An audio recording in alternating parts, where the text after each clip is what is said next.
Trend News 今天又是美食单元，大家好，我是佑佑。大家记忆中的板豆料理是长什么样子呢？是像电影《中破塞》这样热热闹闹的吗？今天我们要讲的这家在屏东的美食就是中破塞的秋楼菜。这家外汇板豆可不简单呢。从光复后就开业到现在，已经经营到了第4代喽。而且第3代的媳妇是一个18般武艺样样俱全的中破塞。到底这家隐身在黄昏市场的板豆料理有多特别，让它能够经得起岁月，甚至是这3年疫情的考验呢？而且你要吃，还得早早的去市场排队，不然可能会买不到哦。来点面粉。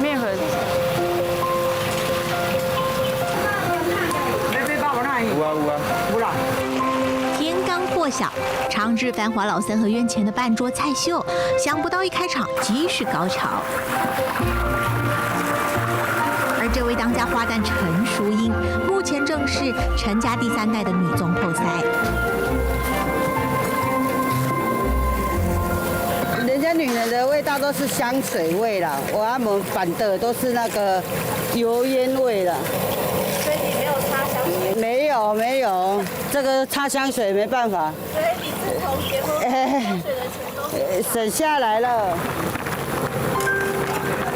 就算不擦香水不抹胭脂，光靠着一锅手里从凌晨4点细细煮、慢慢煨的菜尾香，陈淑英还是有本事把村边降低的粉丝一网捞到锅顶前。我食几啊年食几啊年就但是我拢安尼啊。啥嘛就要遐尼早？要做红葵嘛惊买无？惊买无你也知。手路菜伊都丸红肉，种包括虾啥的，拢就是足优秀的。这阮无讲你唔知影。哦，属好的，反正了解人做拢对袂对。东西好吃。根红肉啦，哥还有那个菜尾菜尾哦，可能它是用那个红肉那个汤下去做那个菜尾，所以它很甜，很好吃。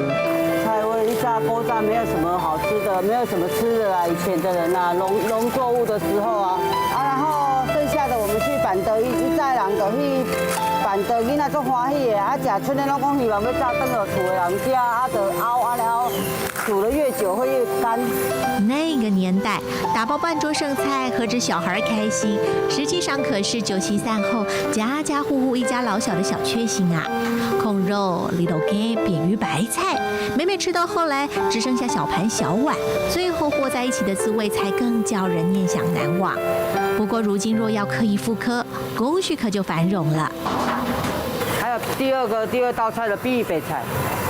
你炸锅炸是碧玉白菜气味加做好的然后演变成现在因为无菜尾，也无人去吃春的虾啦，这个都是食材的啦，然后再下去熬煮这样子少了扁鱼白菜不要紧，一大清早师傅爆煮的羹汤里，自有炸好的扁鱼可以画龙点睛。但这当然不是菜尾的唯一精髓。陈淑英产下的这一味是咸菜要泡要洗，接着再用控肉卤汁卤出甜心。肉羹、菜头，还有一些笋干。另外鸡肉鸟蛋、萝卜鱼丸、青菜菇类各自汆烫，半斤肉羹炖熬，起锅前再放些芹菜条，那才是繁华人熟悉的老味道。那个年轻人没有吃过现在的年轻人比较少吃的这也叫古早味古早的味道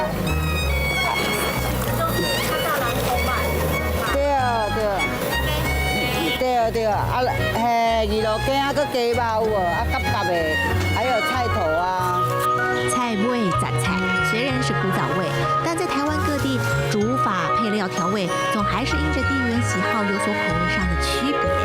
特别是陈家4代中破塞的八宝丸也同样如此。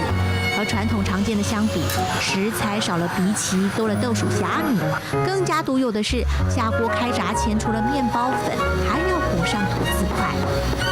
吐司是伊的外表也较袂甘油，还有面包粉一般都是用面包粉吃起来那个口感比较脆脆的。要需要注意不能袂当伤过无够热，无热里它会不能成型。要让它差不多温度差不多80那边先80那边温度差不多让它成型了。好，然后成型完后，我们再小火。将板豆大菜平日由陈淑英亲手张罗，儿子就负责炊煮调拌油饭。哪怕宗破塞家族第4代8年级才正是社会新鲜人的青青年纪，陈维志炒起配料早有师傅的几分功力。要先下我们的香菇跟宋粒、扁鱼，下去跟着爆香。爆香樱花虾、金钩虾和小虾米，掺进绞肉香菇和鱿鱼，这一道算是板豆油饭的入门款，跟1年1度七夕村里人必上门抢买的口味又截然不同了。现在叫牵牛嘛，所以我们这边都会准备油饭跟麻油鸡，对，要拜用。对，就是用这个油饭，但是那天的油饭我们的做法比较不一样，它会像今天是比较干的，那天就是会比较湿的。这一道道的板豆料理，不知道你们是最喜欢哪一个呢？其实每一次只要有机会能够吃板豆的话，我真的超级喜欢板豆的油饭，因为我觉得油饭呢，在板豆的时候都会加更多的料，而且呢，也会比较够味。那其实有阵子很多网友就是在讨论说，结婚是想要办流水席还是办在饭店呢？其实像这样子的桌菜或板豆料理真的是料多实在又好吃。不过路边板豆对新娘真的是有很多不方便的地方。那不晓得大家怎么看呢？也欢迎你们留言告诉我们。回到陈家的故事这传承4代的板豆料理，到底最一开始是怎么起步的呢？三合院老宅前炊烟一生就是70多年。遥想当年台湾才光复，第1代正是招简阿嬷的父亲。那也是因缘际会认识了台南的老宗破塞，于是开启父亲的办桌路。直到后来老父亲退休了，年轻的招简阿嬷和丈夫才这么放下锄头改学板的。迄个红肉啦、3岁啦，拢到像即马，遮济物件好惨嘞。嘛是安进前啊，豆油迄个全咧话尔。安尼料，饭嘛无料哦。无啥料。有葱仔酥。无葱仔酥。啊，无法度家己煎哦。家煎，弄啊淡葱啊遐啊，切的啊，搭落去炒呢。迄无这葱仔酥啦。啊，下边有介少啦。一家4代，如果真要探究办桌家业最风光的年代，灿丽年华还真属于阿嬷那时代。但陈维志还小时，也因为媒体如雨后春笋崛起，爸爸又常代表繁华一代出国比赛，金牌宗破塞的光环盛名，于是也等同了童年对父亲所有的印象。小时候蛮有印象，就是有蛮多节目都会来找我们拍摄，对，然后我记得我那时候还蛮小的，然后还幼稚园。记忆开始的时候，我幼稚园到国中这一段，应该是我爸最强的时候。想当然，名气响亮必定带动家里的办桌生意吧。妈妈陈淑英更是从年轻嫁进门就被设定好，要从最卡师傅一路历练成女掌门人。一直工作不能被人家看轻不能输人家，一直要工作坐月子1个月出来就开始工作，搬重的东西搬桌椅什么的我好像记得我写过的是，我的妈妈应该算外婆，因为我小时候的时候，爸妈都在搬桌，从小的时候可能一起床，爸妈就出门，对我起床就找不到了，所以外婆就会来接我。为了家里事业，妈妈和爸爸一样，总是早出晚归，远征他乡外里。偏偏20多年前陈维志还好小的时候，也正是板豆生态即将走下坡前的华丽巅峰。有时候农历跟国历有没有相差1天？结果我们今天要去煮了，结果人家说不是呢，我们是明天呢，像是国历，比如来说1月1号，是国历的1月1号，然后不是农历的1月1号，结果我们前1天去煮，结果他们说，不对呢，怎么今天我们去的时候都没有人？然后他说，他今天嫁女儿是南方那边请，不是这边。数十年来，想起板豆外汇的那些深刻景象，情绪如有操劳奔波的苦，那必也有女武将独当一面后的过瘾及回甘。有去就是赶时间，有时候真的是赶时间怎么会有嘞？哟，赶不出来就那边都干掉哦，那师傅就干掉哦，怎样哦，会哦，做不出来哦。老实说，那些美好年代，尽管随着板斗文化慢慢式微而褪去光彩，但屏东一带死忠的客群依旧存在。终究是因为蔓延3年的疫情，陈维志和姐姐才认为不能再以拖待变了，他们得试试到市场摆摊。因为这是家里的事业嘛，然后我已经是第4代了，你说把它放弃又觉得很不舍，因为毕竟有100年的历史了。家人大家一定是期许说我们自己可以把它做起来，可以把它做得出色一点，对，就是让它可以一个传承吧，不然不见得真的很可惜呢。身为家里第4代唯一的男丁，陈维志从小就被赋予了新传家业的使命。一早要跟着妈妈煮油饭、卤控肉、包羹，下午还得包山包海，扛起锅碗瓢盆到黄昏市场去贩售。市场环境难免克难，摆摊更脱不了劳苦奔波。但这个20出头岁的大男生却说，比起板斗，这实在小 case 啊。我觉得饭桌里面跟饭桌来比的话，真的是大学生比国小生的感觉，这真的是太轻松，就是你也不用去找一些资源啊，找水龙头啊，然后桌子椅子怎么摆啊，然后东西没有带到怎么办？对，因为这边就是我们煮好，先现煮，然后就准备好就过来了。2点半就来，2点半就来啊！谢谢。从小学1、2年级就跟着到处板斗，陈维志怎么算来都是硬底子出身，只是半桌才开始搬进市场摊位卖。油饭既不是铜板风格的鸭香麻油味，也不见庶民习惯的香菜点缀。